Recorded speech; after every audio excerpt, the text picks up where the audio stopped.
السلام عليكم. اليوم غادي نهضروا على واحد الموضوع واللي بزاف ديال الناس بقاو كيسولوا عليه، القانون الجديد ديال بيع العقارات اللي غادي يبدا في 2026. الناس كتقول كلشي تبدل والناس خايفه من الضرائب والناس ما عارفاش شنو كاين بالضبط. في هذا الفيديو غادي نفسروا كلشي خطوه بخطوه بلا تعقيد وبالدارجه ديالنا. بقاو معايا حتى الاخير حيت في الاخير غادي نعطيكم نصائح مهمه بزاف اي واحد ناوي يبيع ولا يشري العقار. اول حاجه، علاش الدوله دارت هذا القانون؟ شوفوا معايا، في المغرب كاين واحد المشكل كبير ديال البيع بالكاش. بزاف ديال الناس كيشريو ويبيعوا الديور والاراضي بفلوس كاش بلا ما يدوزوا من البنكه، وهذه كتخلي الدوله ما تعرفش الثمن الحقيقي وكيوقع التهرب الضريبي. الدوله قالت وقف، خاصنا نبدلوا الطريقه، ومن هنا جا القانون الجديد اللي غادي يبدا في 1 يناير 2026. الهدف ديالو هو الشفافيه، يعني كل عمليه بيع تكون واضحه موثقه ومراقبه. تاني حاجه، شنو تبدل بالضبط؟ القانون كيقول من دابا فصاعدا اي عقد بيع العقار ولا اصل تجاري خاصو يتكتب فيه طريقه الاداء بوضوح، يعني واش الاداء كان بشيك تحويل بنكي ولا عبر الموثق. العقد ما كيبينش الطريقه ديال الاداء، كاين رسم اضافي بنسبه 2% من قيمه البيع.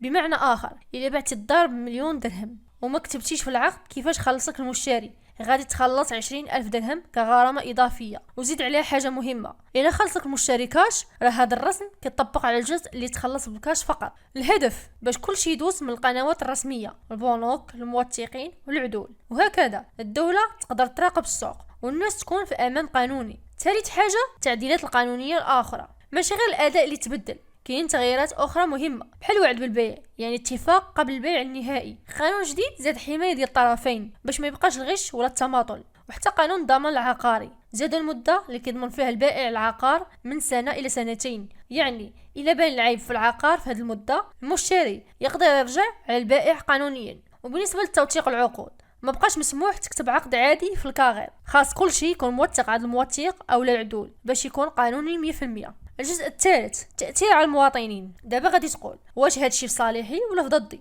غادي نشرح لك. بالنسبه للبائع غادي يكون مضطر يتعامل عبر البنك او عبر الموثق، ما يقدرش يخبي الثمن الحقيقي، ولكن في المقابل كيضمن حقه وما يتعرضش للنصب. وبالنسبه للمشتري غادي يكون عنده ضمانه ان الفلوس ديالو ما غاداش تضيع. الوثائق غتكون قانونيه وواضحه وما يبقاش المشكل شريت وما تسجلتش الارض. وبالنسبه للدوله كتحارب التهرب الضريبي وكتزيد في المداخل الضريبيه اللي ممكن تمول بها مشاريع عموميه. مثلا الشخص باع الدار ب800,000 درهم وخدا 400,000 درهم كاش والباقي بشيك. في العقد كتب غير الشيك. القانون الجديد غادي يطبق عليه 2% على الجزء الكاش، يعني 8,000 درهم غرامه. او لا، شخص شرى قطعه الارض والموثق كتب كل شيء قانوني عبر البنك، ما عندها حتى مشكل وكل شيء قانوني واضح. كنصيحه مهمه قبل البيع او الشراء، دوز ديما مع موثق او العدل ماشي عند السمسار بوحده، وما تقبلش الفلوس كاش. خدم بالتحويل البنكي، تاكد ان العقد مكتوب فيه كل التفاصيل ديال الاداء، وخدم مع خبير او محامي الا ما كنتيش فاهم القانون. راه واخا القانون باقي ما تطبق حتى 2026،